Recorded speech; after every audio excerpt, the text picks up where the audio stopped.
Buenas tardes a todos. Muchas gracias por venir a esta nueva edición del ciclo de Arqueología en España.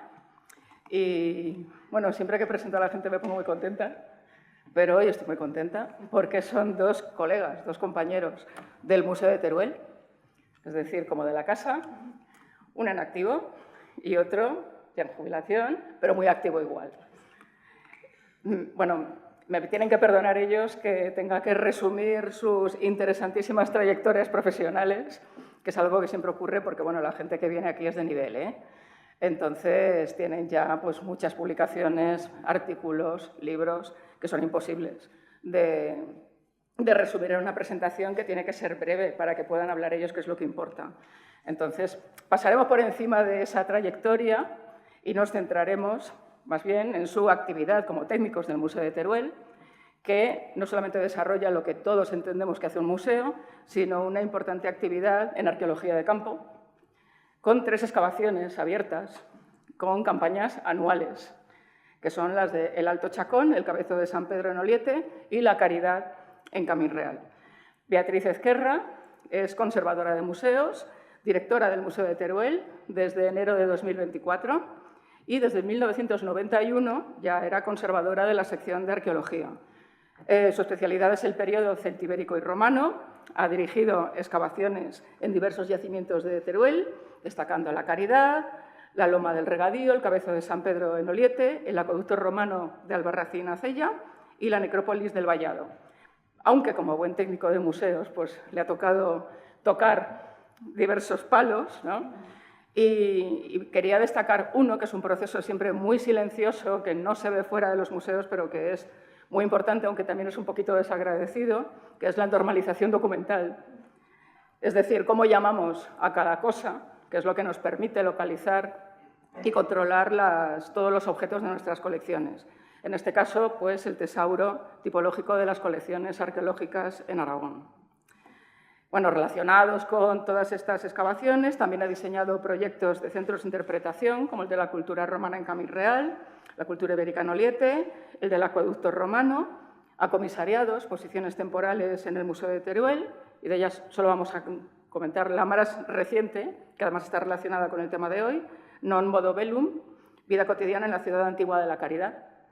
Es miembro de comités científicos, como el proyecto de rutas culturales Iberos en Aragón, o la Red de Villas Romanas de Hispania, y autora y coordinadora de diversos catálogos de exposiciones, publicaciones muy diversas.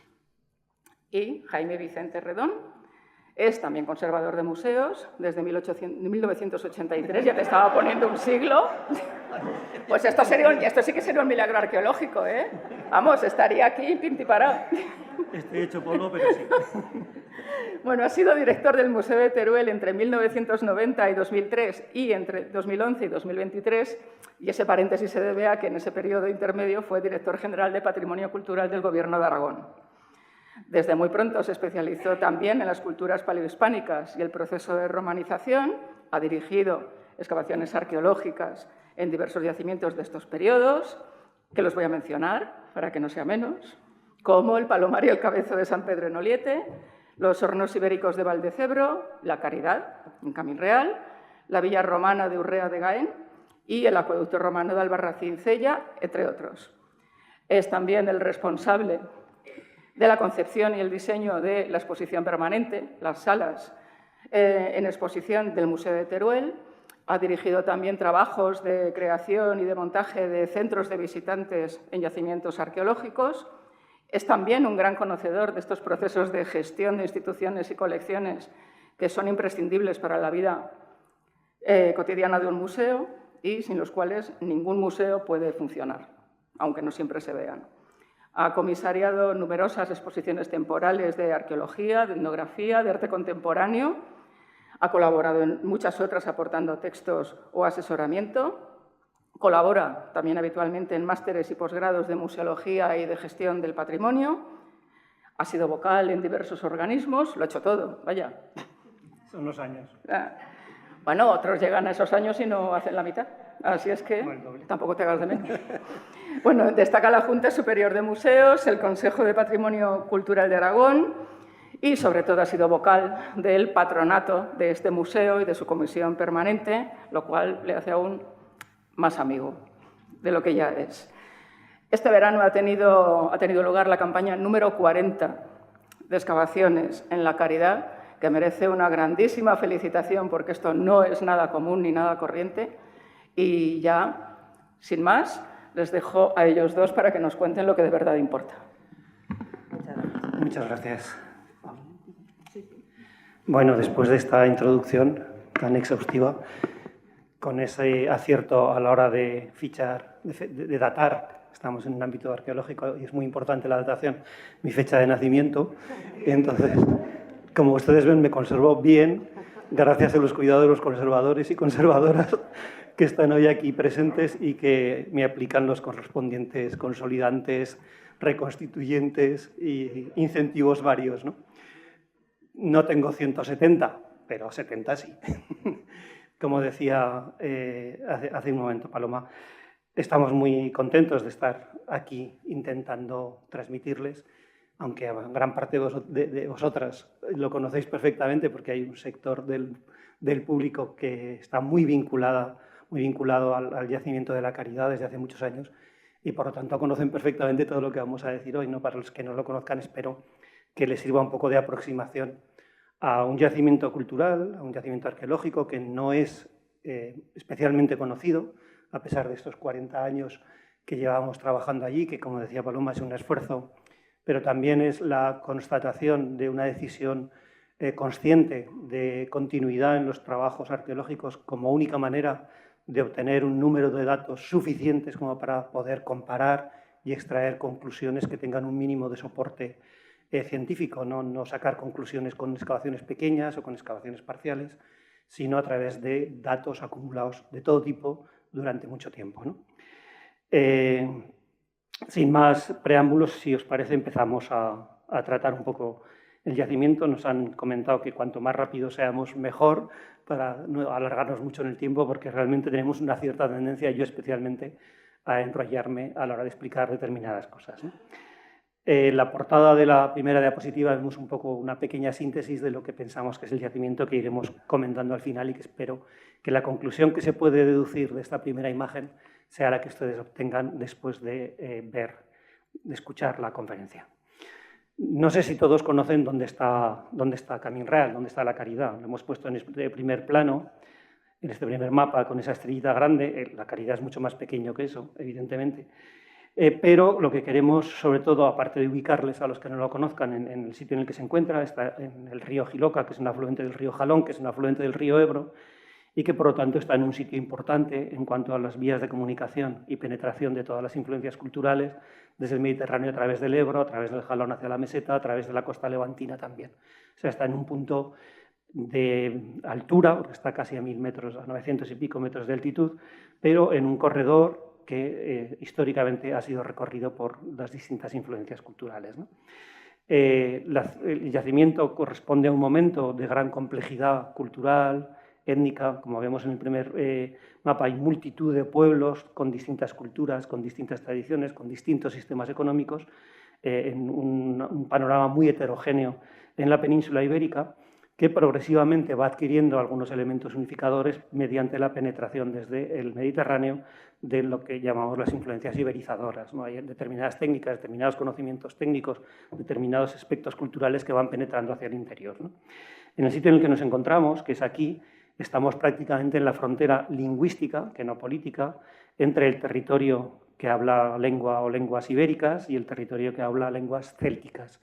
Ese aspecto de frontera y de zona de contacto va a ser muy importante a la hora de definir las características de este asentamiento, junto con otra circunstancia histórica. No vamos a entrar aquí en detallar el proceso histórico de este momento, pero sí que es muy importante porque la ciudad se funda a finales del siglo II a.C., tiene una vida muy corta, termina con las guerras sertorianas en torno al año 74 y corresponde al momento en el que sobre ese conglomerado heterogéneo de pueblos, de culturas, de ciudades, empieza a influir el impacto de Roma, del Estado romano, que va conquistando, se va extendiendo y que va incorporando progresivamente todo el territorio a su dominio. Se produce un fenómeno muy interesante y que yo creo que refleja muy bien lo que es Camín Real, ¿no? En ese conglomerado heterogéneo de pueblos con distintas culturas incide además todas las influencias culturales mediterráneas representadas en este caso, en este momento, por Roma fundamentalmente, ¿no? Entonces hay un proceso de cambio cultural, por una parte de resistencia cultural y también política, aunque no siempre política. Por otra parte, un proceso de adaptación y transformación de algunas de las influencias que existen y, finalmente, un proceso de innovación. O sea, del resultado de esa resistencia, de esa adaptación, se producen también fenómenos nuevos que son los que nos vamos a encontrar un poco en la Caridad, ¿no? La ciudad, como os decía, se construye a finales del siglo II, es netamente romana en su concepción urbanística, en las técnicas de construcción, en los módulos, luego lo iremos viendo, pero tiene una peculiaridad que no, seguramente se da en otros sitios, porque los fenómenos no son nunca excepcionales, son persistentes, pero que en este caso la tenemos documentada. Y es que la mayor parte de los pobladores son indígenas, son celtíberos. ¿Cómo lo sabemos? Pues hay más de 200 inscripciones de todo tipo, pequeñas, grandes, luego lo veremos en la parte de Beatriz, y de esas inscripciones la inmensa mayoría son celtíberas. Hay alguna inscripción en latín, pero es sobre productos industriales, hay una inscripción en ibero sobre un pavimento mosaico y todo lo demás que se puede interpretar es celtíbero. La conclusión es que la mayor parte de los pobladores eran celtíberos en una ciudad de carácter puramente romano. Es una ciudad que se asienta en el Valle del Jiloca. Esta es la vista panorámica, esta sería la primera parte, lo que llamamos excavado de la ciudad. La ciudad ocupa toda esta plataforma trapezoidal y está en una zona aluvial, próximo al río, de tal manera que permite pues, los cultivos de frutales, los cultivos de cereales, los cultivos de secano. Está muy próximo a las sierras para poderse abastecer de madera y también de caza, y sobre todo está muy próximo a una sierra, a unas minas muy importantes que se explotan ya en época prerromana, que en época en la que está vigente la Caridad tiene una explotación especial y que continúa la explotación prácticamente hasta hace muy poco tiempo, ¿no? Que es Sierra Menera, unas minas de hierro que son explotadas en el territorio, transformadas en puntos, luego veremos, en distintos puntos a lo largo de todo el territorio y finalmente elaboradas las armas, las herramientas en la propia ciudad. Esta es una recreación, vamos a utilizar algunas recreaciones un poco atrevidas, diríamos, siempre basadas en la realidad. No es una reconstrucción arquitectónica, no es más que una recreación para aproximarnos un poco al aspecto que podría tener la ciudad en los momentos en los que estaba construida. No sabemos, esto es lo que se conserva, posiblemente en esta parte de aquí habría más construcciones que no han llegado a nosotros, ¿no? Está sobre una plataforma elevada definida por el río Jiloca y por una serie de depresiones y de arroyos en las que se intensificó ese aislamiento mediante la excavación de un foso, ¿no? Uno de los aspectos fundamentales para garantizar el éxito de un asentamiento es el poder disponer de recursos.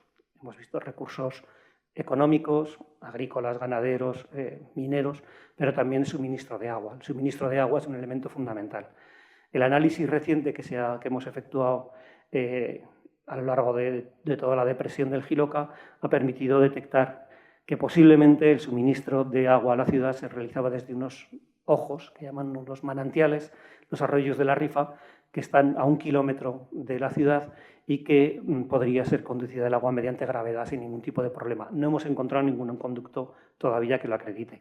Y hay también un nivel freático muy alto, que aflora en algunos puntos, y que permitiría la extracción de agua mediante pozos en la propia ciudad. O sea, el suministro de agua está garantizado. En cuanto al elemento económico fundamental, que es la explotación minera, este es el yacimiento de la Caridad, todos estos puntos son minas y escoriales, lugares donde se hace la primera reducción del mineral de hierro de esta época del siglo I e inmediatamente posterior del siglo II, primero y segundo después de Cristo, que continúa un poco con esa tradición de explotación intensiva de las minas de Sierra Menera, ¿no? Ese es uno de los recursos económicos fundamentales. En cuanto a la procedencia del resto de materiales que se utilizan, son siempre locales. Tanto la madera utilizada en la construcción o en manufacturas como elementos para la construcción, los distintos tipos de piedra y de tierra, tienen una procedencia local muy, muy definida, ¿no? En este yacimiento, que tiene unas 12 hectáreas y media, empezamos a excavar, como decía Palomo antes, en 1984. La metodología seguida no es especialmente novedosa. Se han utilizado prospecciones geofísicas, todo tipo de fotografías con todo tipo de espectros, en fin, utilizamos todo tipo de técnicas, pero lo fundamental se basa en una excavación rigurosa del yacimiento, con registro absoluto de todos los objetos que aparecen, con un mantenimiento de la mayor parte de los objetos directamente sobre el suelo de las viviendas, que es tal como aparecen, de tal manera que nos permite luego interpretar bien las relaciones entre ellos y de ahí intentar llegar a la funcionalidad de las estancias. Se han realizado prospecciones geofísicas con georradar y magnéticas que han dado como resultado, por ejemplo, la parte de la derecha. Es un ejemplo simplemente, ¿no? Lo veremos, un canal que recorre las calles, pues el canal en las prospecciones geofísicas se interpreta perfectamente, se ve que toda esta ínsula hay construcciones y que en toda esta ínsula también, ¿no? O sea, hay una continuidad del yacimiento mucho más allá de lo que hemos hecho, ¿no? El yacimiento es esta plataforma. En esta fotografía multiespectral vemos un poco, esta es la zona excavada. Es un yacimiento, como decía, actualmente de forma trapezoidal, que está definido por una línea de murallas, de las que se conservan algunos tramos, en otros las suponemos porque no se han realizado excavaciones, y se detectó una entrada en uno de los laterales atravesando el foso que aísla la ciudad en este punto. Con los datos que tenemos en la actualidad, pensamos que hay una división en ínsulas de 30 por 75 metros, bastante regular. En lo que hemos excavado es así y podemos suponer con bastante fiabilidad, pero no con certeza, evidentemente, que el resto de la ciudad podría ser así. Esta sería un poco la previsión en cuanto a la ubicación de las manzanas. La excavación, como veis, esta es la vista aérea de la zona excavada, se ha concentrado en el ángulo noroeste del asentamiento. No hemos hecho más que algunas catas para comprobar la existencia de otros restos en otros puntos, pero básicamente nos hemos concentrado ahí porque lo fundamental del proyecto era el estudio de la arquitectura doméstica, arquitectura y elementos asociados a la arquitectura doméstica, no tanto el estudio de los grandes monumentos, ¿no? El resultado es todas estas casas identificadas. En total me parece que son 34 casas o 35 identificadas, de las cuales se han excavado completamente 28. Es un caso excepcional, los 40 años de excavación. 28 casas republicanas correspondientes a un periodo muy corto, excavadas completamente, es una información que existe en muy pocos sitios, porque hay información fragmentaria de alguna casa, un conjunto, pero un conjunto tan homogéneo, tan coetáneo, tan corto en cuanto a su periodo de vida, es realmente uno de los elementos que lo hacen excepcional, ¿no? Si empezamos a analizar los elementos que nos encontramos en la excavación, lo primero es el sistema defensivo. Digamos. El yacimiento está delimitado por una línea de murallas muy perdida, lo vemos aquí en esta parte. Esta es la línea de murallas, a partir de aquí se pierde y solamente queda la base, llega a esta gran estructura, la muralla viene por aquí, esta es parte de la muralla, rodea un edificio que es un torreón con dos estancias, una de 70 metros y otra de casi 50, es un torreón inmenso, y continúa la línea de murallas por esta parte de aquí hasta el final del yacimiento. La muralla es atravesada, luego lo veremos, pero en esta foto se contempla muy bien por un canal de desagüe, que luego analizaremos.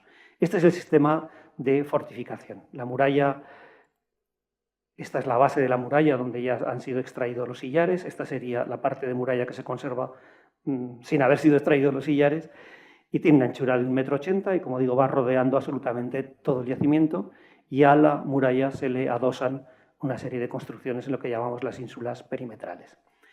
Esto corresponde al primer torreón, el torreón noroeste, y vemos el muro que separa las dos estancias, los apoyos de postes de sabina para sujetar la techumbre y la parte conservada, mejor conservada, de la muralla, que incluso aquí llega a tener 3 hiladas. Es el único punto en el que se conserva.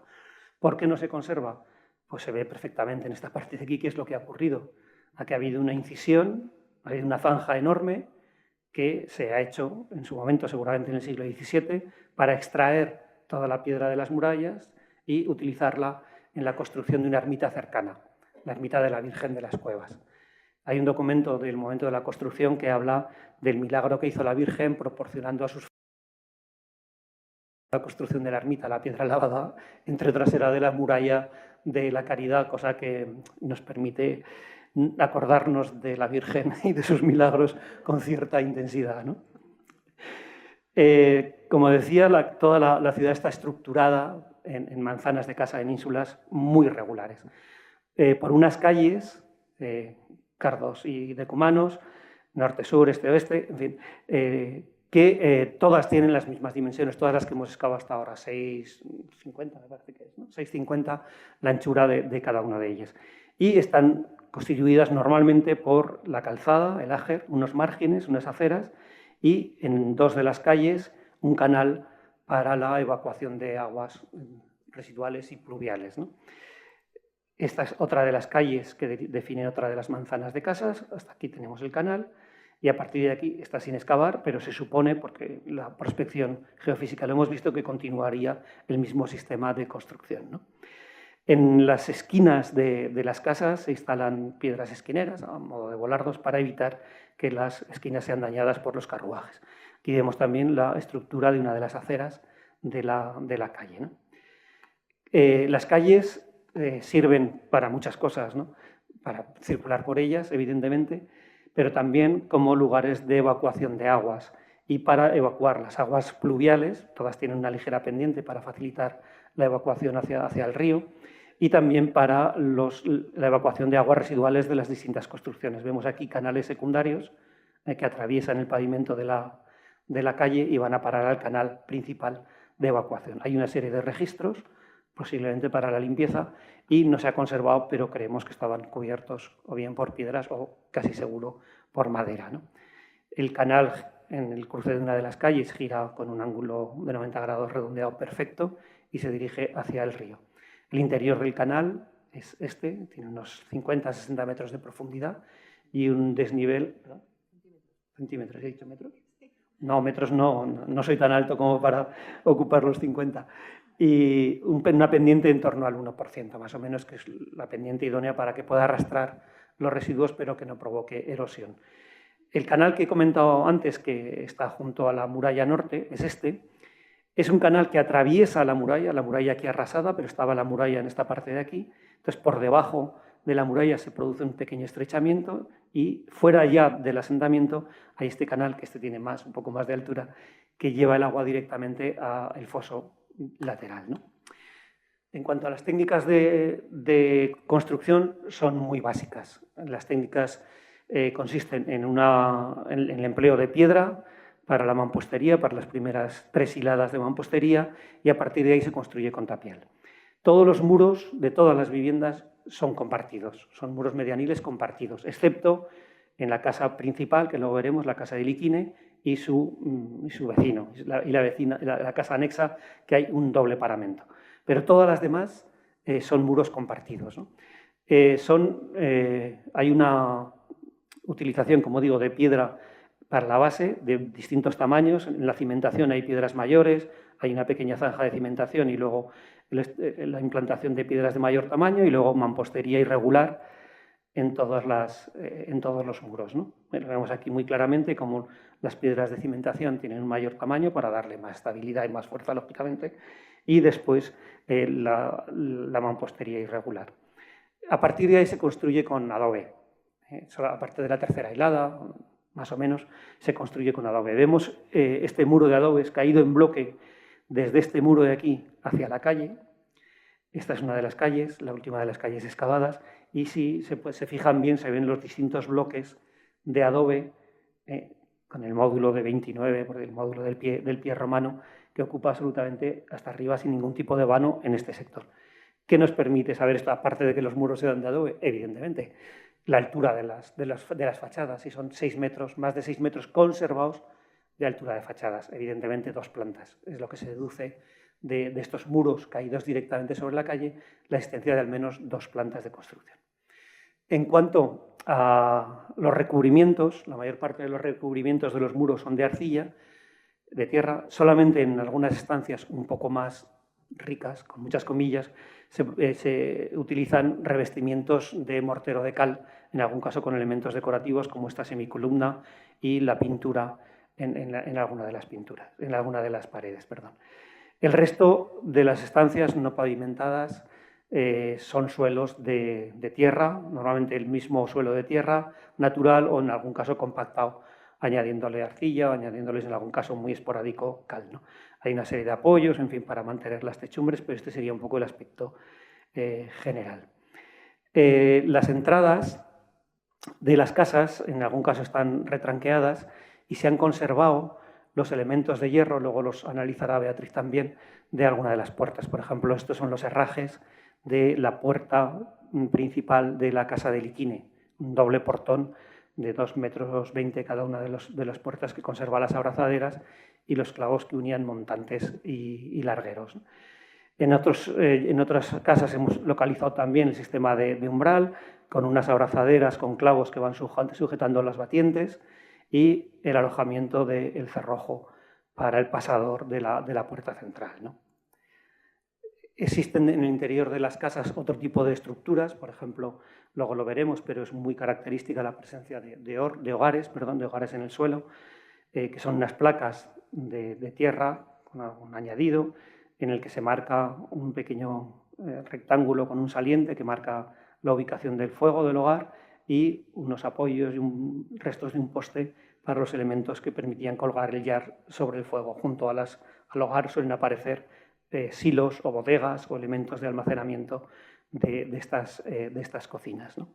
Alrededor del hogar, esta es otra casa, pero encontramos pues, un conjunto enorme de herramientas, luego lo analizará también Beatriz, o de herramientas y de pillaje doméstico de carácter diverso, ¿no? Esto es tal como va apareciendo. Aparecen también en muchas de las casas estructuras vinculadas a la transformación de alimentos, como este molino en el que se conserva la piedra desplazada, el apoyo de la piedra y una pequeña estructura, bueno, no tan pequeña, una pequeña estructura de adobe, de arcilla, que forma un espacio, un canal abierto donde se va depositando el cereal molido para ser recogido, ¿no? Aparecen también hornos de pan, posiblemente también hornos para cocer otro tipo de alimentos, carnes, elevados, como este en una casa que posiblemente tenga una vinculación directa con la panadería. Como otros elementos de arquitectura común a casi todas las viviendas son silos o bodegas, excavados en el suelo de las distintas estancias, que suelen conservar o alojar pues, grandes tinajas o envases de almacenamiento junto a otro tipo de herramientas y materiales, ¿no? En esta, que es una de las últimas casas excavadas, en el año 22, es una pequeña casa de 48 metros, vemos un poco la estructura más sencilla de las casas de este momento. La entrada está por aquí, hay una especie de patio, una pequeña estancia que puede tener usos industriales, el hogar, restos de 2 telares al menos, son pesas de telar, y la comunicación con la zona donde estaba el molino, y en este caso también más pesas de telar, ¿no?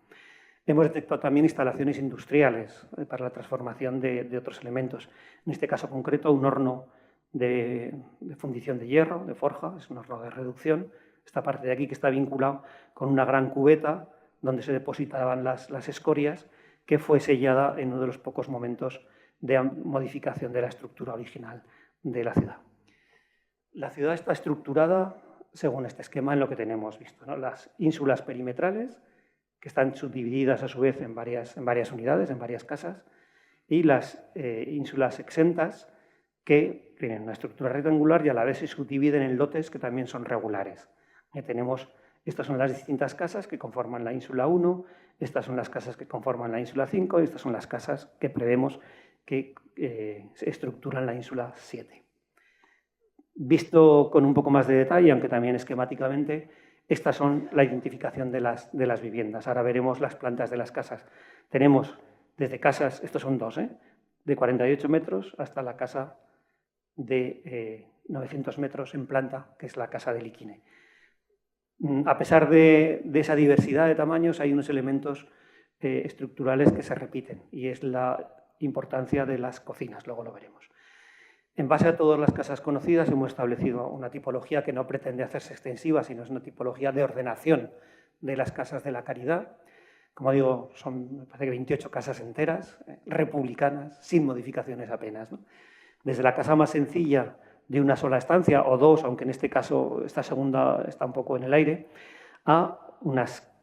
sería el tipo 1, el tipo 2 con una entrada a patio y la cocina y una despensa al fondo, con una pequeña variación con una estancia aquí o una estancia a la derecha, pero más o menos el mismo tipo de estructura, ¿eh?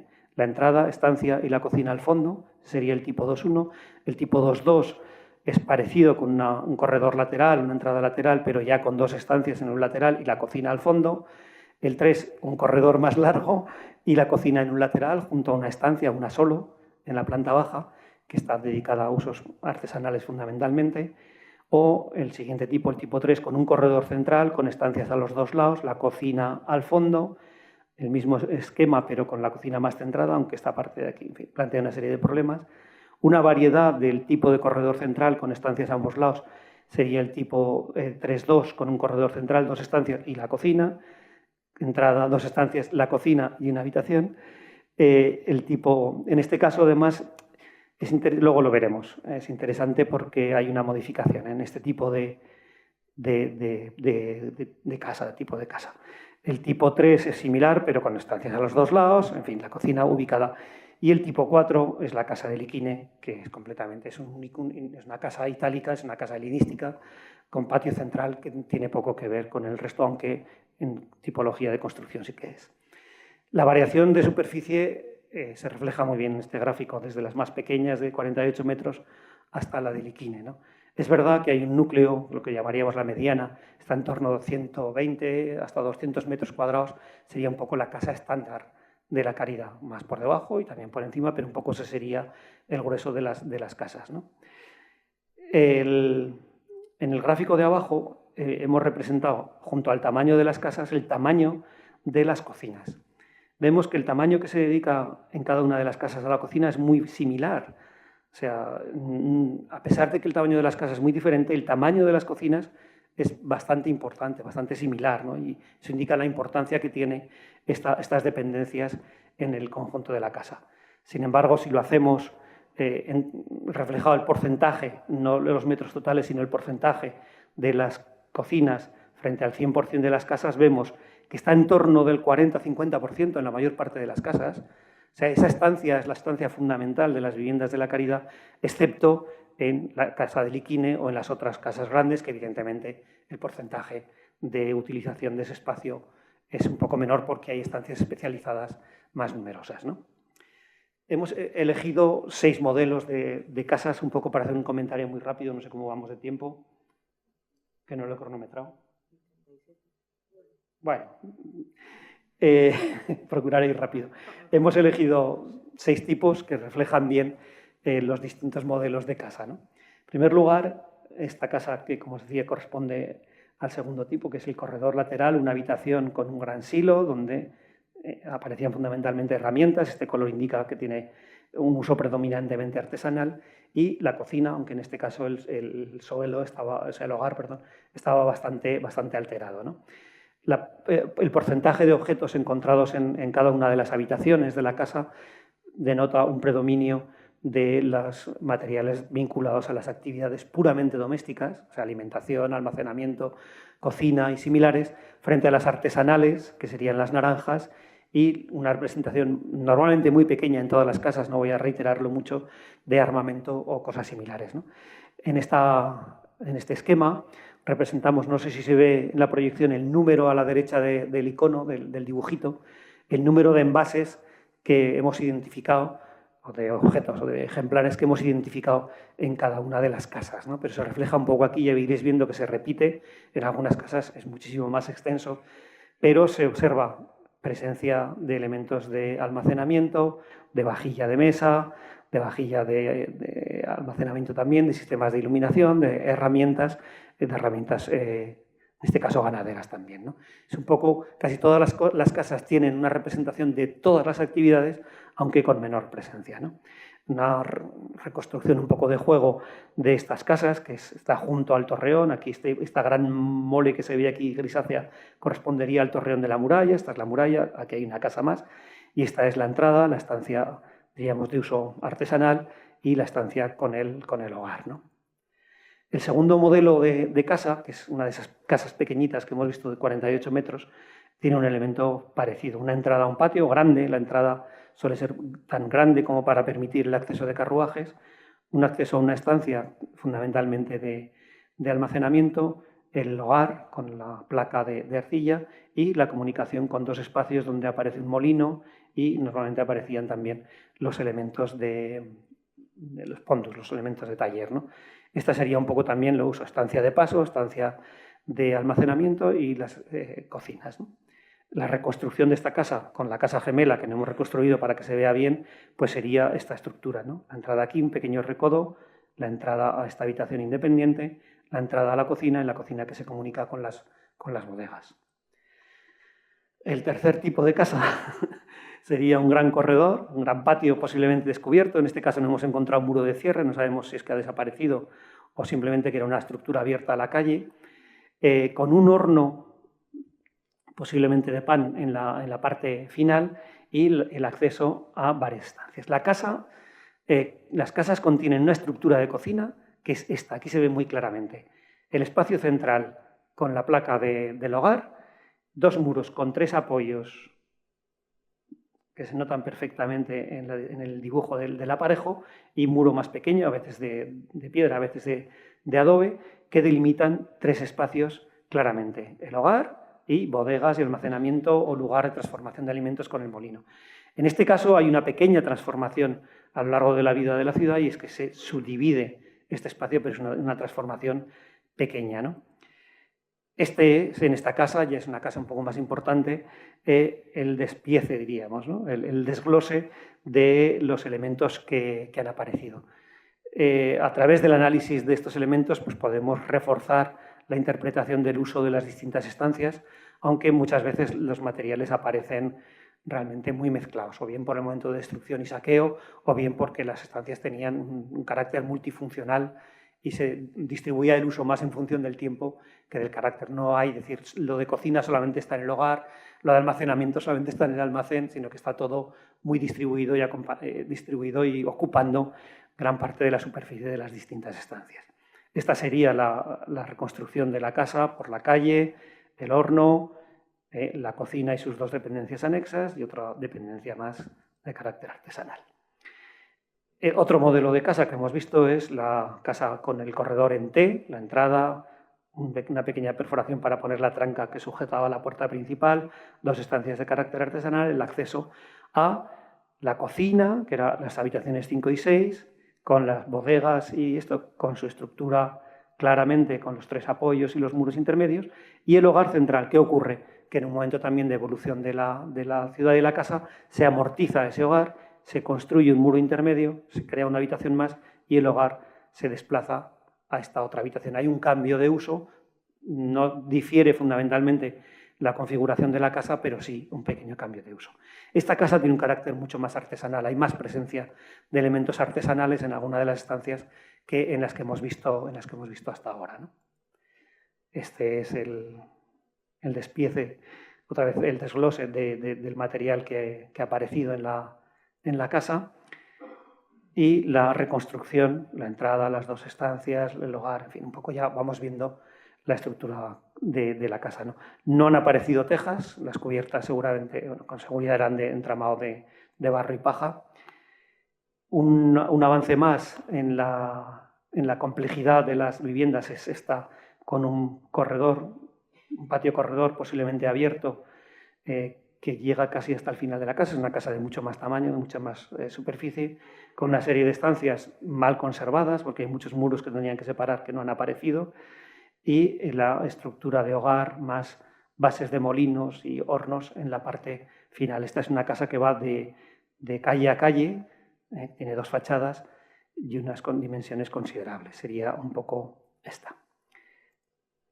Y finalmente, la casa más importante, que fue la primera que excavamos, que es la casa que llamamos de Liquine, que es la casa con un patio central, con una entrada retranqueada, con un vestíbulo, el patio con columnas. No han aparecido restos de estanques, ni de depósitos, ni de fuentes, ni de conducciones, simplemente eso, con una serie de estancias de transformación de alimentos, de actividad de forja, de trabajo del hierro, dormitorios con pavimentos, estancias auxiliares, el gran salón donde apareció el mosaico que ahora veremos, y la estructura de la cocina, con la bodega y otra casa que aquí está parcialmente perdida, pero que el muro de separación venía por aquí, en esta zona. Esta es otra zona pavimentada, posiblemente otro comedor, estancias de carácter doméstico, de actividades domésticas, y un gran almacén en toda esta crujía, ¿no? Esa es un poco la casa más significativa. Esto lo vemos en planta, un poco esa distribución que vemos muy rápidamente, y los distintos usos de paso, residenciales, de aparato, representación, de cocina, de actividades domésticas y de almacenamiento.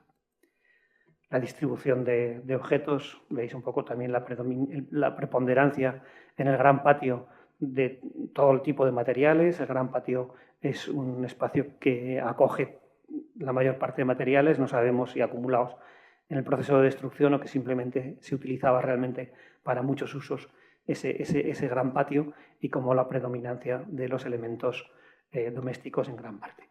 Claro, la casa de Liquine es una barbaridad en todos los sentidos. Creo que tiene 77 cálatos, no sé cuántas tinajas, pero 40 tinajas, una cosa así. Se ve que es una casa con una capacidad de almacenamiento de víveres, de excedentes de producción, que realmente la hace singular en el entorno. Este es un poco la reconstrucción, la entrada retranqueada, la reconstrucción de las puertas a través de los clavos que hemos encontrado, el acceso al patio, las distintas estancias del gran almacén. Un poco eso es, ¿no? Y una visión muy rápida que luego, si le dejo tiempo a Beatriz, podrá comentar mejor, del pavimento de Signino con la inscripción en ibero, un pavimento romano, algunos de los elementos decorativos del pavimento, ¿no?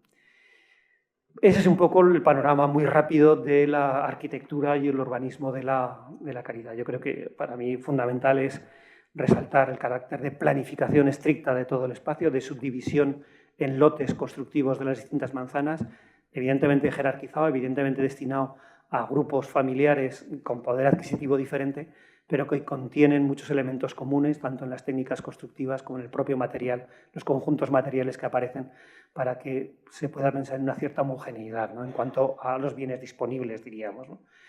Y sin más, paso.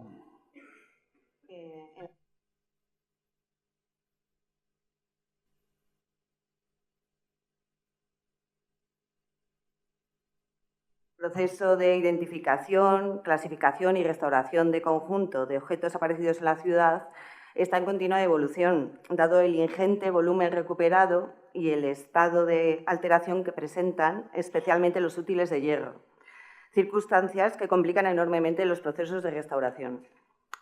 De una manera muy sintética, hemos agrupado los objetos en 3 grandes bloques, aun siendo conscientes de lo artificial de cualquier clasificación que deba otorgar una función unívoca a objetos que en gran medida eran polifuncionales, especialmente cuando son utilizados por poblaciones culturalmente diferentes a aquellas de las que proceden originalmente. En la pantalla pueden ver los gráficos donde se observa el porcentaje que representa cada uno de estos grupos y su distribución en cada uno de los espacios definidos como unidades constructivas independientes. El primer grupo está relacionado con las actividades domésticas, el segundo vinculado a las económicas y, por último, el conjunto de objetos de carácter militar. Entre los útiles relacionados con las actividades domésticas, diferenciamos entre objetos vinculados a la construcción, básicamente cerrajería, en ocasiones muy difícil de asociar a estructuras concretas, como en el caso de clavos, abrazaderas, argollas, etc., elementos de iluminación, mobiliario, cocina, contenedores de almacenamiento y conservación de alimentos, de servicio de mesa, útiles que hemos asociado convencionalmente a trabajos domésticos, centrados básicamente en la actividad textil, los relacionados con la higiene, los cuidados corporales, la indumentaria y el adorno personal, y por último los vinculados con prácticas sociales como la religiosidad, la escritura y los pactos de hospitalidad. Junto a los elementos, vamos a empezar por la construcción, elementos fijos como los pavimentos o los revestimientos murales, se documentan también objetos, fundamentalmente de hierro, relacionados con las puertas de las estancias, goznes, abrazaderas, clavos y llaves, y posiblemente con la instalación de elementos de madera correspondientes a dinteles, vanos y techumbres. Destacan 29 ejemplares de tipo de llave en L, articuladas o no, denominadas lacónicas o laconianas, empleadas en cerraduras que por el momento son una incógnita, aunque por paralelos etnográficos tienden a relacionarse con cerrajes elaborados fundamentalmente en madera, con mecanismos que accionaban tanto por elevación como por deslizamiento. No han aparecido más restos de mobiliario que el correspondiente a algunos apliques decorativos de bronce, difíciles de asociar a muebles concretos y, sobre todo, placas de cerradura y llaves de arcones. Las bocallaves o placas de cerradura de hierro, de las cuales tenemos 11 ejemplares, tienen perfil cuadrado o rectangular con vértices estrellados. 2 de las 29 llaves encontradas pueden asociarse a este tipo de placas, como veis en la pantalla. Elementos de iluminación doméstica consideramos las lucernas y los tederos. El conjunto de lucernas es de origen netamente romano, aunque inspiradas en lucernas helenísticas. La mayor parte corresponden al tipo Ricci, que son denominadas cilíndricas del Esquilino, de barniz negro, procedentes de los talleres napolitanos de la Campaniense A. 2 corresponden a otros tipos de esta misma clasificación de Ricci y 3 de las piezas corresponden al tipo Dressel 1, que irá sustituyendo paulatinamente a las lucernas del tipo Esquilino. En cuanto a los tederos, destaca fundamentalmente el localizado en una de las casas de la Ínsula 4, en la casa 10, prácticamente completo y de notables dimensiones, tiene 82 centímetros de altura, apoyado en 3 patas y con una plataforma de forja decorada, definiendo un modelo que perdura prácticamente hasta el siglo XX. Los utensilios de cocina, la cocina no voy a hablar, no voy a extenderme más porque Jaime ya lo ha hecho en su anterior intervención, pero es el espacio donde se localiza el hogar como estancia más importante de la casa. Asociados al hogar diferenciamos 2 grupos de utensilios. Por un lado, el ajuar metálico y por otro, los recipientes cerámicos. Entre los útiles metálicos relacionados directamente con el fuego destacan varios ganchos de gran longitud, entre 40 y 60 centímetros, que tienen en uno de los extremos un asidero o mango más ancho y normalmente con los laterales curvos para facilitar el agarre. El lado opuesto remata en 3 dientes paralelos y apuntados, perpendiculares a la barra central. Son ganchos conocidos normalmente como ganchos para la carne y tienen esa longitud para no quemarte cuando podías arrimar los alimentos a las brasas. Con una función similar, las paletas para recoger y mover materiales en torno al hogar y los atizadores, que tienen también gran longitud y fabricados de una sola pieza. Las pinzas están elaboradas con una única lámina metálica doblada que se abre en la parte superior para facilitar la presión y el cierre de los brazos. Normalmente tenían también como una abrazadera o fleje para que los 2 brazos no se abrieran y poder almacenarlas con la argolla que tienen normalmente en la parte superior. Pero el elemento más característico y más frecuente es el yar.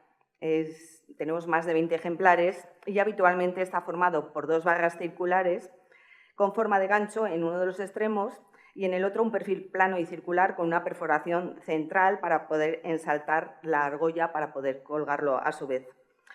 Se han localizado también 5 parrillas de hierro conformadas con un bastidor con los extremos doblados para configurar las patas, en el que se insertan varillas con los extremos remachados. En uno de los lados cortos llevaba anillas también para poder colgarlas y almacenarlas en la pared, colgadas en la pared. No es especialmente abundante el repertorio de recipientes metálicos, limitado a algunas ollas y calderos elaborados con planchas de cobre unidas con remaches y dotados en ocasiones con placas de hierro donde se anclan anillas que sirven para colgar el recipiente a su vez sobre el fuego. Los tamaños y formas son variados, siendo especialmente interesante el que apareció en un gran almacén de la Casa de Liquine, en la estancia 16. La forma no está documentada en el mundo romano y remite más bien a ejemplares propios del ámbito indígena. Se han conservado también cazos de hierro y de cobre con mango de hierro y otros elementos como cuchillos, cuchillas, hachas de tamaños y sistemas de mangue diversos. El grupo más numeroso de utensilios de cocina, con un 83% del total, corresponde a recipientes cerámicos. Se han identificado 3 tipos de producciones. En el primer grupo, formado por cerámicas de importación, son fundamentalmente fuentes de engobe rojo pompeyano y de borde bífido con sus tapaderas y cazuelas correspondientes procedentes de Campania y de Etruria y asociados a las cerámicas de barniz negro. Un segundo grupo es el constituido por recipientes que remiten a las formas de cerámica romana, pero que posiblemente han sido fabricados en talleres regionales, fundamentalmente en el Valle del Ebro. Es especialmente interesante el grupo de los morteros, los mortaria, como herramientas nuevas en los hogares, con un uso muy específico, ligado a las prácticas culinarias romanas, machacar y emulsionar ingredientes fundamentalmente. Se diferencian dos grandes grupos, uno formado por producciones regionales, que imitan a los morteros italianos, a los morteros campanos, y un segundo grupo formado por los ejemplares de mortero denominados tipo azaila, que es una adaptación más libre de los modelos itálicos y que se distingue por la aparición de sellos de alfarero. 3 de los ejemplares hallados en la Caridad llevan un cuño implanta pedis con la leyenda Flaccus Attili Luci Servus, y uno de los localizados con un segundo sello con el texto retrógrado en ibero, cuya interpretación de que sea un texto bilingüe todavía está generando discusiones en el ámbito lingüístico. Un tercer grupo, los recipientes de cocina de tradición indígena, se distingue por su apariencia tosca, confeccionados con pastas con desgrasantes gruesos para adaptarse al choque térmico del fuego. Perfiles que básicamente corresponden a ollas de formas y tamaños diversos. Algunas, muy pocas, presentan decoraciones incisas o impresas y restos de asas de hierro. Los recipientes destinados al almacenamiento y despensa constituyen el grupo cerámico más numeroso en las viviendas. Suponen de media entre el 30 y el 40% del total. El repertorio de almacenaje de la Caridad se compone casi exclusivamente por tinajas y por cerámica fina. Su elevado número y gran tamaño invitan a pensar en un origen mayoritariamente local, con una gran diversidad de formas y tamaños. Los contenedores predominantes son, como decía, las tinajas, destinadas a guardar grandes reservas de productos, principalmente cereales, bebidas, frutos secos o conservas. La gran variedad formal sugiere un suministro diversificado. Las tinajas de mayor tamaño responden al tipo Ilduratin. En la imagen, en la parte izquierda, ahí pone Ilduratin en ibero. Es un modelo muy común en el Valle del Ebro, que recibe el nombre del alfarero que lo fabricaba y marcaba algunos ejemplares con su sello insignario ibérico. Las tinajas constituyen, como digo, uno de los indicadores más valiosos para dimensionar la actividad económica. Después de las tinajas, los recipientes de almacenamiento más abundantes fueron los calazoi y las tinajillas. Su tamaño reducido los convierte en piezas manejables y portátiles. Pudieron servir, además, para una gran variedad de tareas cotidianas, como guardar pequeñas provisiones, transportar productos entre estancias, la higiene doméstica, preparación de alimentos o incluso para servirlos. Las casas más grandes suelen contar con entre 5 y 10 calazoi y entre 3 y 7 tinajillas, aunque la casa de Liquine, como decía Jaime, tiene una dotación mínima de 70 calazoi y un número similar de tinajillas. Es un caso absolutamente excepcional. El resto de formas tiene una presencia casi testimonial, como las botellas, orzas, sítulas o toneles. Los contenedores importados constituyen tan solo un 6% del total, con un gran predominio de las ánforas que contenían vinos itálicos, sobre todo tirrénicos. Las formas son Dresel 1A, 1B, 1C e incluso adriáticos, como la Lamboglia 2, así como algunas ánforas de vino de gran calidad, como indican los sellos Alex de vino Cécubo, que es una zona de vinos de gran calidad que ya indicaba Estrabón en su momento, que tenían un gran prestigio y que se producía con la variedad de uvas Abuolo, que se cultivan todavía en la actualidad. Este vino se describía como un vino blanco, fuerte y que maduraba después de varios años. Se traía también, tenemos constancia de que traían vino cosano. También se importaba aceite en otro tipo de ánforas, en la Apani 4 y 5 y en menor medida tripolitanas antiguas del norte de África.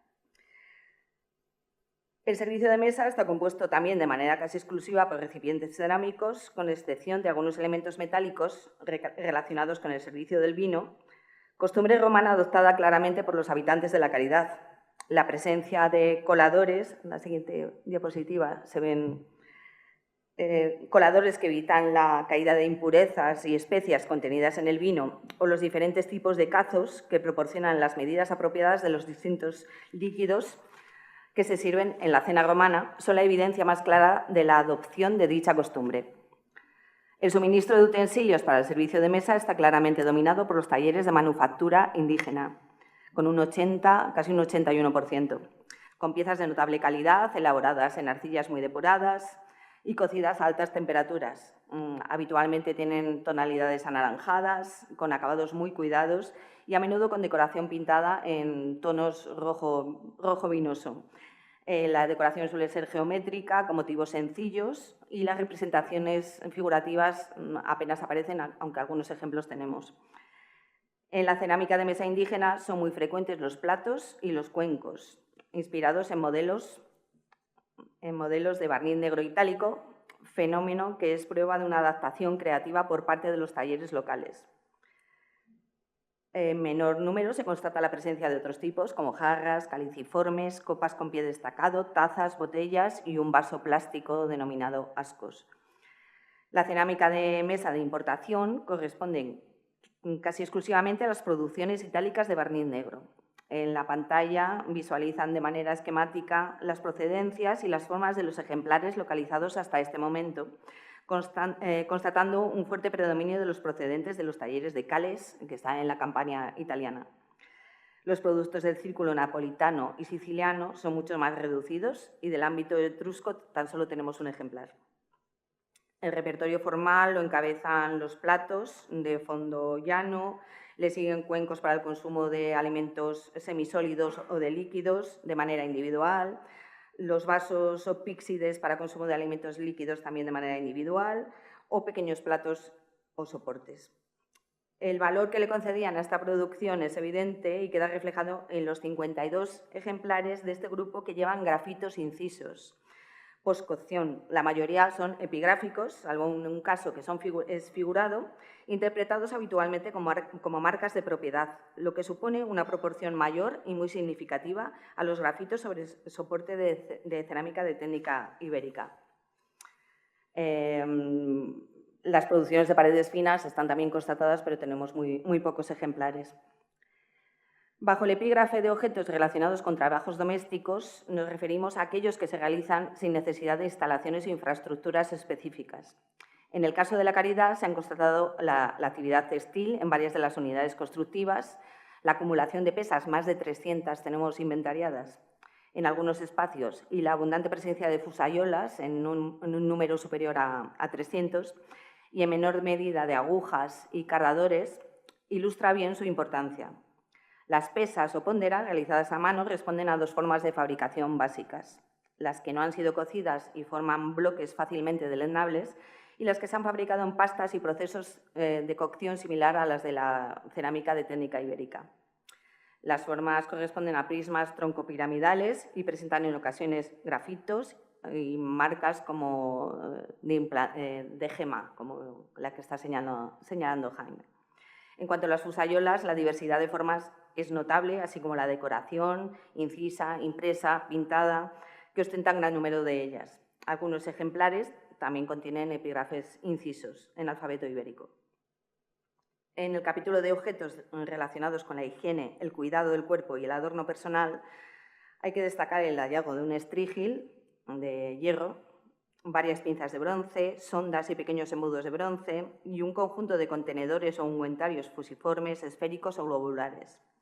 Completan el conjunto varias cotículas y espátulas para la preparación de pomadas y ungüentos, y un objeto que todavía nos plantea problemas de identificación. Se trata de esa pequeña prensa que veis en pantalla, para la que no hemos encontrado paralelos y que posiblemente estuviera relacionada con la fabricación de perfumes para prensar algún tipo de planta o de esencia, algo así. No es muy abundante el conjunto de elementos vinculados al adorno personal y escasas las joyas que han sido localizadas. 4 anillos, un entalle, 2 pulseras, un brazalete, fragmentos de pectorales, algunos colgantes y más de 40 cuentas de collar, tanto de bronce como de pasta vítrea. Es notable, aunque no muy numerosa, la representación de billas de hierro y de cobre y de elementos de cinturón claramente celtibéricos con decoración geométrica incisa y revestimiento de plata. Constituye un grupo muy atractivo el formado por más de 50 fíbulas, cuyo estudio muestra la época sumamente interesante en la que se inscriben. ya que conviven tipos de tradición antigua, desde la TEN 1 a la TEN 3, con los avances tecnológicos que se van dando durante este periodo. Esta convivencia es entre formas procedentes de la antigua tradición de artífices metalúrgicos hispanos y las novedades llegadas de la mano de tropas militares romanas, que alterarán profundamente el panorama artesanal de la península. Artesano de la península, no me voy a detener porque creo que ya vamos un poquito mal de tiempo. Algunos elementos están relacionados con costumbres y rituales religiosos. Es el caso de un collar con 9 componentes que serían sustentados por un cordel que no se ha conservado. Se trata de una bula de bronce que contenía restos orgánicos, entre otros, cuando se hicieron las analíticas tenía restos de lino y otros que no hemos podido identificar y que reservamos para un futuro cuando avancen un poco más las técnicas de identificación. Uno de los ídolos representando la divinidad Bes y el otro con la figura de Harpócrates, y además teníamos unas cuantas cuentas de collar también de pasta vítrea y de bronce. También conservamos dos amuletos en forma de media luna, un pequeño esboto de terracota que representa una figura humana con incisiones y pintura para indicar los rasgos y la vestimenta. Se han localizado asimismo pebeteros de hierro sin paralelos conocidos y sobre todo cimiateria de cerámica de técnica ibérica con tipos y decoraciones muy diversas. Especialmente interesante es el conjunto relacionado con la lengua y la escritura, que constituye un grupo excepcional en el conjunto de la Celtiberia. Las inscripciones de este yacimiento componen uno de los corpora locales hispanos más importantes de época republicana. La mayor parte de las inscripciones recuperadas son privadas. Están realizadas sobre el ajuar doméstico y tienen un fin utilitario, como indicar el nombre del propietario del objeto inscrito. Provienen de espacios de habitación y, por consiguiente, solo estaban al alcance de un número limitado de lectores. No hay inscripciones de carácter monumental y destinadas a exponerse en público. El único epígrafe realizado con letras de gran tamaño es el rótulo musivo, que, aunque ubicado en el interior de la Casa 1, en la Casa de Liquine, se emplaza en una sala de aparato para recepción de los huéspedes. Es el conocido epígrafe ibérico con el texto Liquinete equiar usequertecu, que nosotros hemos interpretado siempre que era el propietario de la casa y no el musivario, como hay otros estudiosos que siguen insistiendo en esa interpretación. Si hay inscripciones que son oficiales, sí que hay. Es la tésera de hospitalidad hallada en el yacimiento, muy importante porque es de las primeras que ha salido en contexto arqueológico. Las otras son productos de hallazgos casuales o de hallazgos de clandestinos. Como decía, son inscripciones oficiales, puesto que es la contraseña de un pacto entre un particular y una ciudad.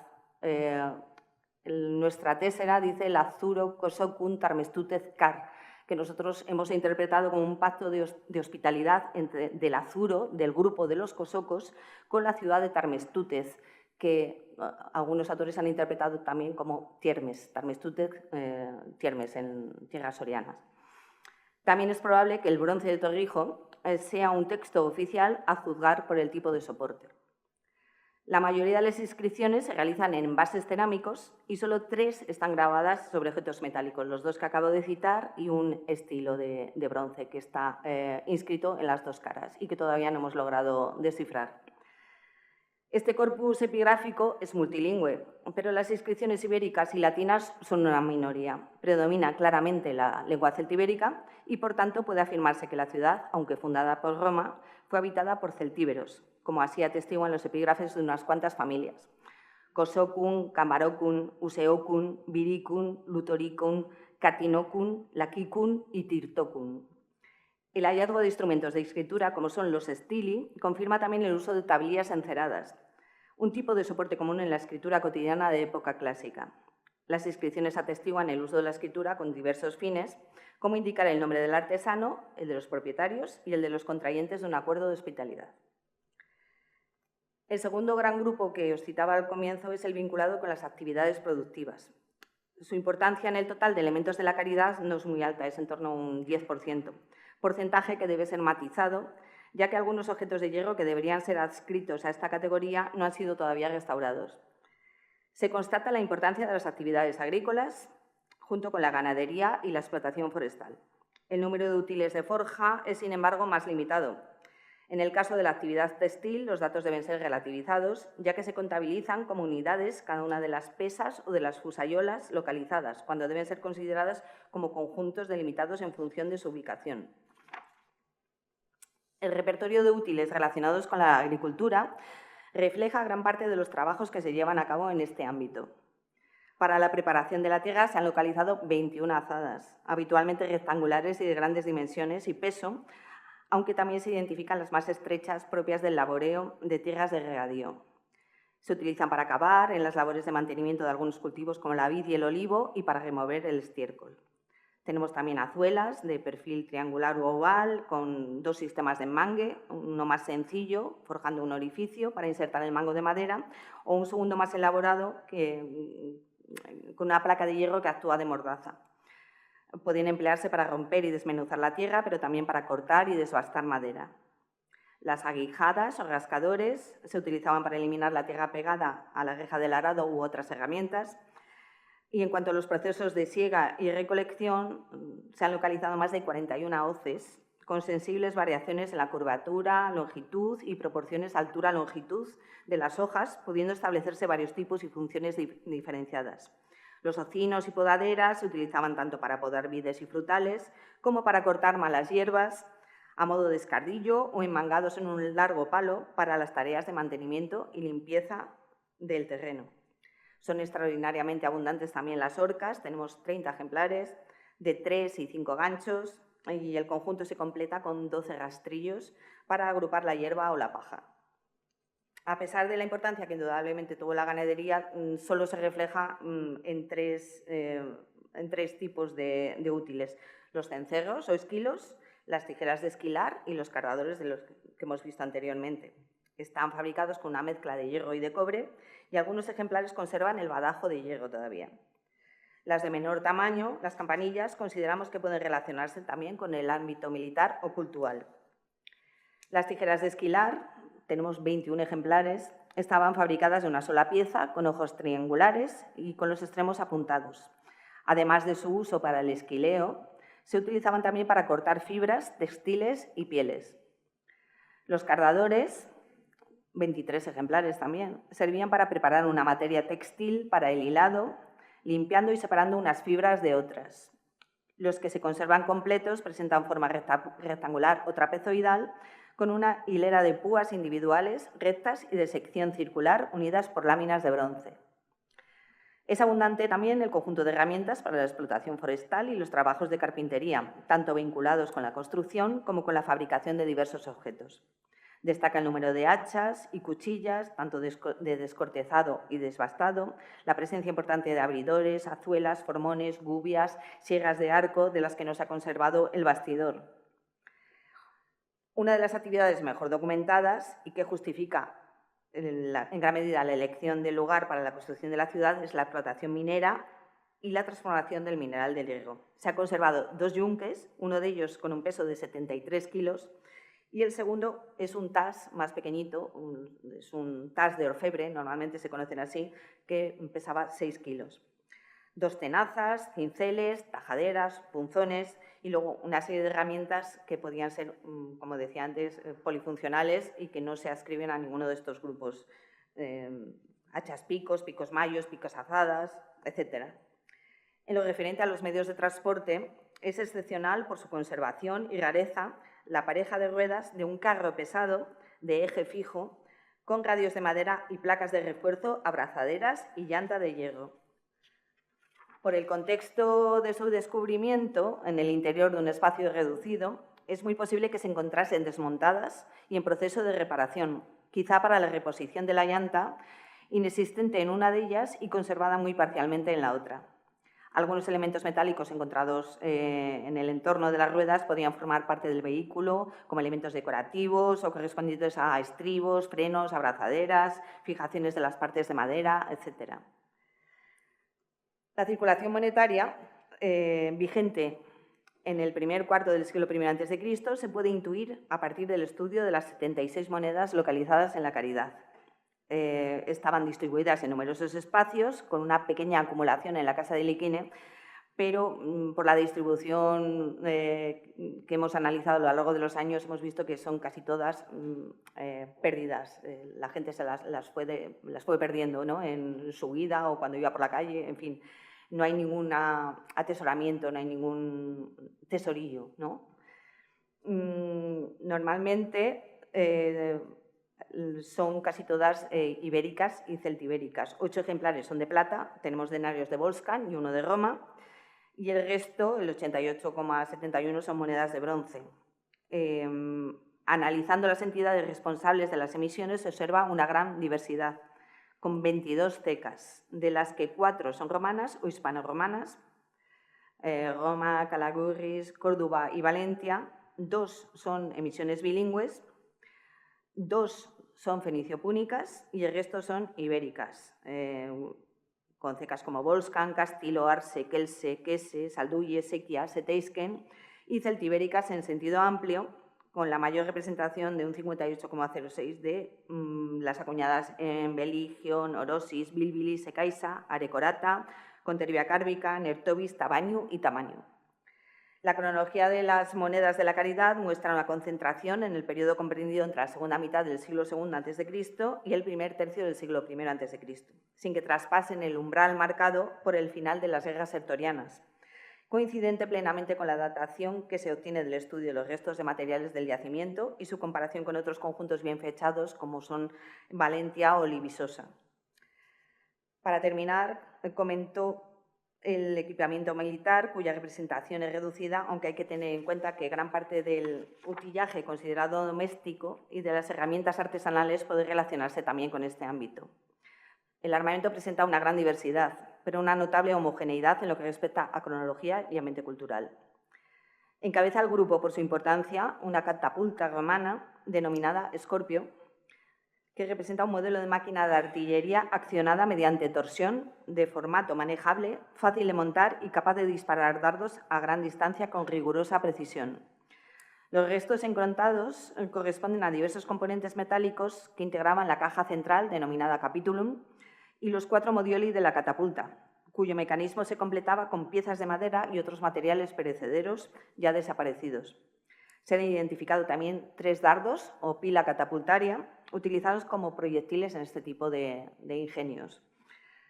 Continuando con el armamento ofensivo, se han localizado un gran número de puntas de lanza, 26 ejemplares, 20 pila, 9 de ellos pesados y el resto ligeros, también 16 regatones o conteras de lanza, 3 espadas de hoja recta, denominadas gladius, una falcata completa con empuñadura de cabeza de ave, un puñal incompleto, posiblemente biglobular, y 2 vainas que pertenecieran posiblemente a un puñal doble globular. Son relativamente abundantes también los proyectiles de honda, con 11 unidades de forma oval y 5 bloques procedentes del molde de fundición, como el que veis en la fotografía, que todavía estaban sin cortar, estaban recién salidos del molde. El conjunto de elementos defensivos destaca sobre todo un fragmento de casco de tipo montefortino y 3 humbos de escudo, ovales, 2 de ellos de aletas y el tercero correspondiente a una concha de humbo bivalvo con aletas. El material militar se completaba con los instrumenta equorum. Tenemos 7 espuelas, una de ellas articulada, 7 componentes de bocados de caballo, un filete de anillas, 3 de carrilleras rígidas y 2 desvenos, un posible armazón de nariz del caballo o prometopidion, decorado con 6 círculos concéntricos, una cama con decoración geométrica simple y 7 ronzales, que eran las anillas que se fijaban a la nariz o a la boca del caballo. En cuanto... Para cerrar este capítulo, podemos decir que las conclusiones necesariamente están en constante evaluación y reformulación en función de los resultados de los trabajos de excavación y, sobre todo, el estudio de estructuras y materiales, aunque aspectos como la cronología general, el modelo de asentamiento, la organización urbana y los tipos de arquitectura están razonablemente establecidos. Vamos a ver si nos da tiempo. Muy ligeros. Muy rápido. El último apartado tiene que ser muy rápido, ya me perdonaréis, que es imprescindible. O sea, como hemos visto hasta ahora, tanto la arquitectura como el estudio de los materiales resultaría absolutamente imposible sin el trabajo de conservación y restauración, en gran parte realizado por las personas que están en la cuarta fila, en la tercera fila. Hay una parte importante del equipo que ha participado y que sigue participando. El agradecimiento nuestro a vuestro trabajo es inmenso, ya lo sabéis, y permanente, ¿no? No lo voy a hacer, yo creo que casi requiere una conferencia específica todo el proyecto de conservación y restauración de 40 años en Camín Real, porque desde el primer momento, dirigido por Pilar Punter, se incorporó un proyecto de conservación y restauración a las excavaciones. No ha habido campaña donde no ha habido también conservación y restauración, tanto de los objetos como de las estructuras. En los objetos, desde la misma extracción que siempre han realizado los restauradores y no los arqueólogos, por medio de las técnicas consolidando, extrayendo con medio de camas de espuma, en fin, con distintos sistemas para garantizar la conservación de los objetos, ¿no? Desde, como digo, una vez excavado el objeto en el propio yacimiento, pues ya la construcción de moldes, de camas para poder trabajar, el trabajo en laboratorio, hasta la restitución, ¿no? En el propio Camín Real todos los años se montaba unos talleres de restauración donde se aplicaban gran parte de estos tratamientos sobre los objetos, independientemente de seguir después, ¿no? El proceso es, una vez extraído, restaurado, dibujado, estudiado, publicado y su incorporación. En cuanto al trabajo de restauración y de mantenimiento y conservación y restauración de las estructuras, es lo único que ha garantizado supervivencia hasta estos momentos. Si no, es un yacimiento que no existiría. Habéis visto que es un yacimiento muy arrasado, que conserva muy pocos elementos y habría desaparecido en muy poco tiempo. Los pavimentos, por supuesto, no hubieran resistido los 15 grados o 20 grados bajo cero que llegan a alcanzarse en ese territorio, ¿no? Pero el trabajo permanente de documentación, de propuestas, de realización de trabajos de conservación y de restauración es absolutamente imprescindible. Vemos aquí una parte muy pequeña, pues, además de la consolidación de los muros, la protección de los silos, de las distintas cubetas con distintos materiales. El trabajo es permanente y ha tenido una última campaña importante en 2022, 2023, con una restauración integral, una limpieza y una restauración integral de los casi 8.000 metros cuadrados excavados que hay en este momento. Como digo, no da tiempo a detallar criterios, yo creo que son criterios muy rigurosos, muy pensados, muy experimentados con las técnicas, con los materiales, con el comportamiento de estos materiales a la intemperie para asegurar la conservación de las estructuras y para facilitar el estudio, la conservación y la contemplación de esos magníficos objetos que ha comentado tan brevemente y también Beatriz hace un momento, ¿no? Y, bueno, finalmente proyectos de difusión, pues hay un centro de interpretación, se hacen visitas guiadas, hay un proyecto de instalación de un centro de interpretación sobre el mismo yacimiento e independientemente pues se realizan exposiciones como la gran exposición No solo guerra, non modo velum, que ha citado antes Paloma y que hicimos hace un par de años, o la incorporación de los objetos a las salas permanentes del museo. Y una vez más, esa síntesis entre el ámbito helenístico, romano, itálico y el ámbito indígena y su mezcla y su hibridación y la realización, el alcance de una sociedad distinta, se refleja un poco en esta breve selección de materiales con el que concluimos la charla a la espera de lo que queráis preguntar.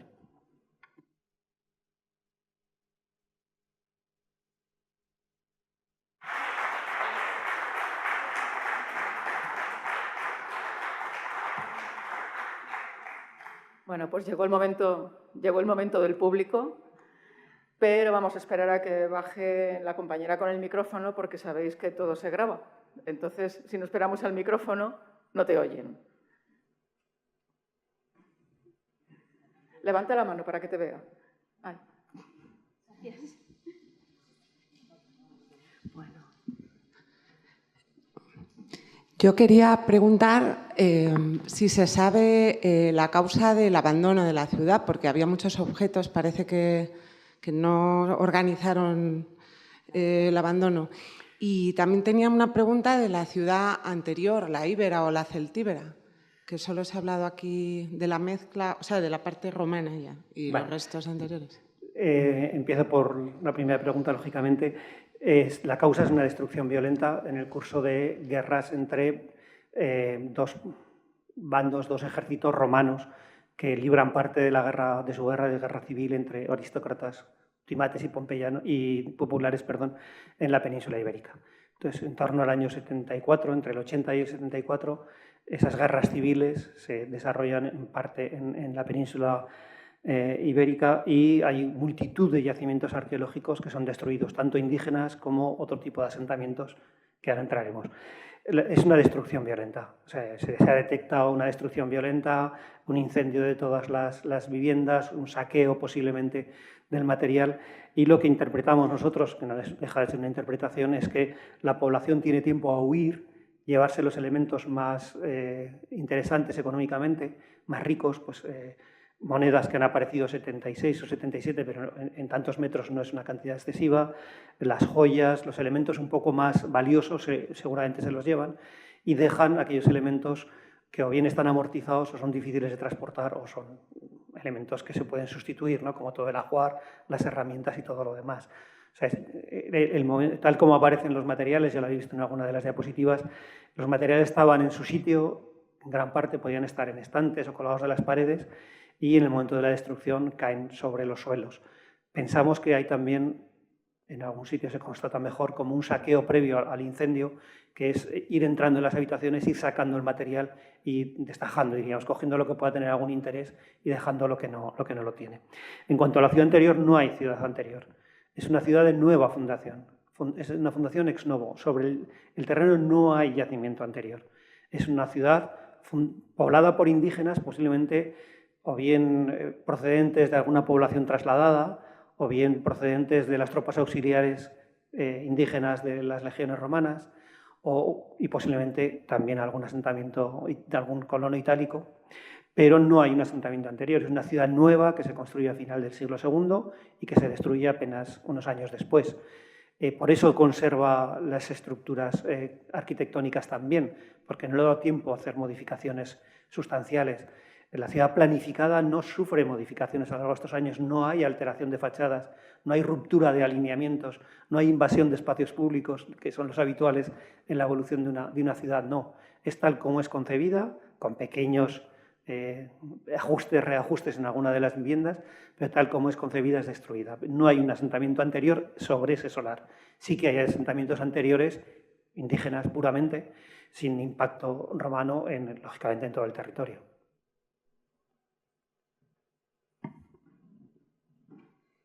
¿Alguna pregunta más?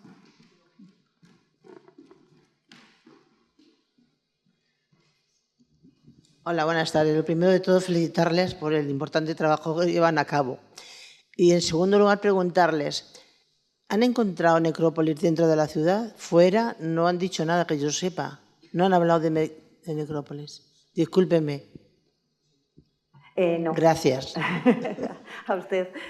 No hemos encontrado ningún resto humano, en absoluto. En ciudades como Valencia sí que hay un nivel de destrucción, y no solamente en el nivel de destrucción es claro, sino que además aparecen restos humanos, cadáveres, claramente, bueno, pues hay uno atravesado por un pilo, o sea, es una cosa como muy tremenda, ¿no? Aquí en la Caridad no, han aparecido restos de fauna, pocos también, comparado con otros yacimientos, pero restos óseos, aparte del terreno, no acompaña mucho. Es muy ácido y toda la materia orgánica se descompone. Y la necrópolis suponemos que estará extramuros, porque ya sabes que nunca se entregaba a la gente dentro, salvo la costumbre ibera de entregar a los niños en rincones de las casas o debajo de las escaleras. No hemos encontrado tampoco ningún resto de ese tipo, en otros yacimientos sí, pero sí que han comentado algún agente de ahí de Camil Real que en algún momento han encontrado labrando alguna urna y tal, pero no tenemos datos para confirmarlo. Muchísimas gracias. Hay que tener en cuenta que la necrópolis seguramente sería necrópolis de incineración. Claro. Entonces aparecerían las urnas con las cenizas y suelen ser campos muchas veces sin ningún elemento monumental visible, ¿no? Pero no, llevamos allí muchos años, se ha pateado mucho el terreno, nosotros y otros equipos han prospectado mucho todo ese territorio y no han encontrado nada que se pueda asociar. Sí que hay una cosa que a veces si alguien recibe esa información podría llegar a confundirlo, no creo, pero bueno. Y es que cuando la ciudad se abandona, unos siglos, bastantes siglos después, hay una ocupación como una necrópolis visigoda. Entonces hemos encontrado en los niveles superiores, en los niveles ya por encima de la destrucción de la ciudad, algunas tumbas, pero corresponden a tumbas visigodas. Alrededor de la ermita han aparecido también algunas, pero no hay necrópolis, hasta ahora no. Pero yo creo que el equipo que continúa trabajando no desiste y está esperanzado. Como encontrar el foro, tampoco. Hasta ahora nos hemos dedicado a la arquitectura doméstica y estamos además en un rincón de la ciudad, estamos en el límite noroeste, pero tampoco estaría mal encontrar ya pues, las construcciones públicas, pero de momento no hemos llegado a ese punto.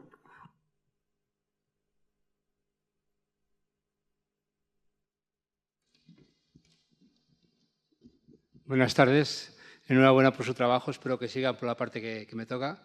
He echado en falta comentarios sobre los mosaicos, que no han comentado nada, que creo que son muy interesantes. Y luego, si de los estudios que han hecho, de la perspectiva que han hecho, ¿hay alguna otra casa del estilo de la Liquine o solamente han encontrado esa hasta ahora? Sí, claro, es que en esta charla, que a pesar de ser larga y pesada, no deja de ser breve para explicar el conjunto de casas y sus elementos. Cada casa podría dar lugar a una conferencia extensa, cada una de las casas, ¿no? Con sus peculiaridades, con la distribución de los materiales que han aparecido, por qué en unas casas aparecen morteros y en otras no, qué tipo de morteros aparecen, en fin, hay mucha más molla, diríamos, que no se puede desarrollar en una conferencia de este tipo, ¿no? Los mosaicos. Claro, los mosaicos de la casa de Liquine han sido publicados hace ya bastantes años y requieren realmente tiempo, ¿no? Son pavimentos de lo que llaman pavimentos cementados y hay de dos tipos. Lo que se llamaba mortero blanco, que son pavimentos de mortero de cal sin decoración, que aparecen en alguna de las casas, y los pavimentos decorados, los que habitualmente se llamaban opus igninum y que ahora ya empieza a utilizarse otra terminología, cochopesto, aunque también tiene más años el término que casi que opus igninum, ¿no? Que son pavimentos que tienen una capa de canto rodado, una capa de mortero con piedra y una última capa con cerámica machacada. Y sobre esa última capa se insertan unas teselas, unas piezas cúbicas de piedra caliza, en este caso puede ser mármol, que van formando el dibujo. Ese tipo de pavimento. No hemos encontrado mosaicos teselados completamente porque son más modernos. Estos son los primeros pavimentos que se construyen en el ámbito, diríamos, más o menos romano, ¿no? No los de Camín Real, sino este tipo de pavimentos, ¿no? Presentan decoraciones vegetales, presentan decoraciones geométricas, presentan decoraciones también con algún resto de animal y fundamentalmente hemos encontrado dos en el salón de la casa de Liquine, en el Loecus, que es ese gran pavimento de 54 metros cuadrados, el que tiene las rosetas, que tiene los delfines, que tiene los almónidos, las peltas, las estrellas de 5 puntas, y otro pavimento en uno de los dormitorios, que es el que tiene la columna que separa la parte de la antecámara de la parte del lecho del dormitorio y tiene también dos zonas en la decoración del pavimento con unas esvásticas, unos meandros que forman esvásticas y una retícula de rombos. Esos son los elementos decorativos. Esos son los que hemos encontrado. En una casa aparecieron restos muy destruidos de otro pavimento cementado sin decoración y todo lo demás son suelos de tierra. O sea, los mosaicos son interesantes y como ha comentado Beatriz, el de Liquine es muy interesante. La inscripción lleva 32 años de estudios interpretativos. Hay una bibliografía extensísima sobre el epígrafe, que a nosotros no nos ha hecho cambiar de opinión, por otra parte, porque se ha interpretado de todas maneras. Nosotros interpretamos que es un ibero, Liquine, procedente de la ciudad de Osicerda, de Usecerde, que es una ciudad citada que acuña moneda bilingüe, pero que no está allí, y con un verbo que es equiar y que interpretamos como que lo hizo, lo mandó a hacer o algo parecido, ¿no? Pero ha sido interpretado como el título de un rey, como una corporación comercial, como un depósito de alguna entidad. O sea, se ha interpretado de muchas maneras. Se ha interpretado como musivario. Es difícil en esta época que al musivario, que es un albañil, le dejen firmar un pavimento en el salón más importante de la casa más importante. Es difícil de concebirlo de una manera razonable, ¿no? Pero las interpretaciones son múltiples y todavía están abiertas, ¿eh? Porque han aparecido algunos otros epígrafes similares en la zona de Pamplona. En fin, hay una serie de complejidades a la hora de analizarlo. Pero lo más interesante quizás sea un pavimento romano con un epígrafe ibérico de un individuo que es ibero, que vive en una casa tremenda en un territorio celtibérico, pero al modo romano. Eso es también real. No sé si he respondido a su pregunta. Gracias.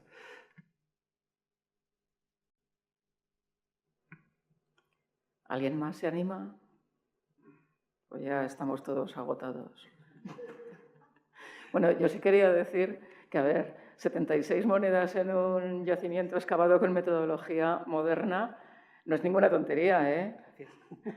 A ver, no es nada, no son pocas, no es nada corriente, lo digo ya para todo el mundo, que aparezcan en posición estratigráfica tantísima moneda perdida. No es nada normal. Y bueno, yo me dedico a la numismática y al final esto es un círculo vicioso. El que excava piensa que la moneda le va a solucionar la cronología y los que nos dedicamos a la moneda indígena, por decirlo así, estamos deseando que aparezcan en excavación junto con otros materiales bien contextualizados y con unas cronologías, digamos, más concretas para poder fechar la emisión de la moneda, que todo el mundo piensa que está clarísima y no tanto. Vaya, ¿no? Entonces, no, esto, vamos, es muy importante. Y luego otra cosa, que esto ya lo haremos después, yo solo lo lanzo, lo mismo que tú estabas diciendo del mosaico, o sea, una casa de tipo itálico con un individuo que escribe en ibérico y que tiene un nombre que parece ibero, junto con unos materiales que unos son claramente importados, otros son de imitación y otros son de aquí. A ver, todas esas monedas vienen de distintos lugares, las monedas que habéis presentado. A veces son ciudades indígenas, a veces son ciudades del sur que acuñan en latín, a veces hay alguna romana, pero son las menos. La mayoría son de bronce, el bronce se mueve con las personas. Eso también puede dar un indicio de esa circulación, no es solo moneda que circula, son gentes que se mueven. Entonces no es que vayan a venir del sur, pero sí te están diciendo que hay unas rutas donde al final se mueve todo ese dinero y que ahí pues, lo maneja gente que a veces puede tener procedencias muy diversas. Va a ser una ciudad de este tipo que parece una ciudad de aluvión, donde se puede mover una población que puede venir de distintos lugares. Y ya está. Y ya nos vamos a casa porque nos van a matar. Una pequeña acotación.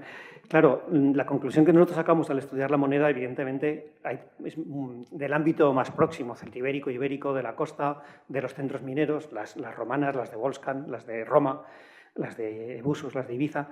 Pero la conclusión que obtenemos fundamental es que se utiliza el numerario sin tener en cuenta mucho la procedencia. Ah, sí, eso es normal. O sea, que es el dinero. Ese dinero, lo mismo de que esté acuñado en Arecorata, que en Orosis, que en Ebusus, que en Roma, que se acepta. Se acepta porque es un dinero, primero, que responde a unos patrones monetarios romanos puramente, y por lo tanto el peso y el valor es el mismo. No creas.